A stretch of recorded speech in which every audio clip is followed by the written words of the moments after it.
Napalabas sa open ground sa mga empleyado at kliyente ng Baguio City Hall matapos maramdaman ang Intensity 5 na lindol kaninang 10:30 ng umaga.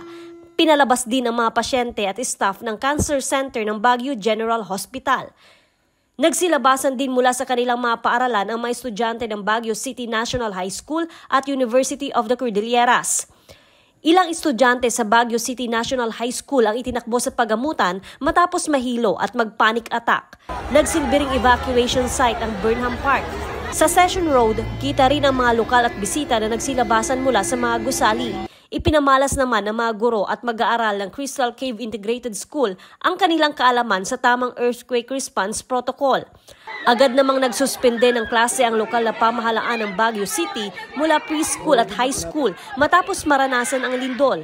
Ipinasakamay naman na sa mga pamunuan ng kolehiyo at universidad ang kanselasyon ng klase.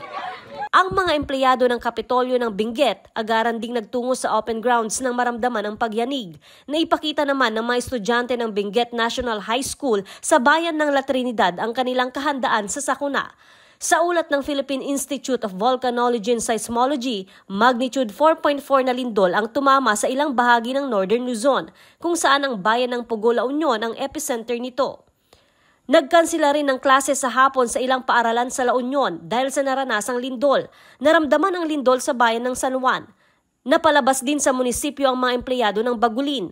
Lumikas din sa open grounds ang mga estudyante ng Don Mariano Marcos Memorial State University South La Union Campus.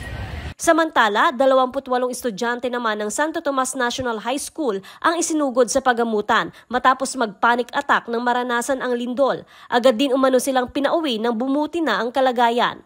Yung mga reported naman sa atin is yung nag-suspend yung mga ibang LGUs ng kanilang classes and sa work. And reported damages, wala naman pong naitala.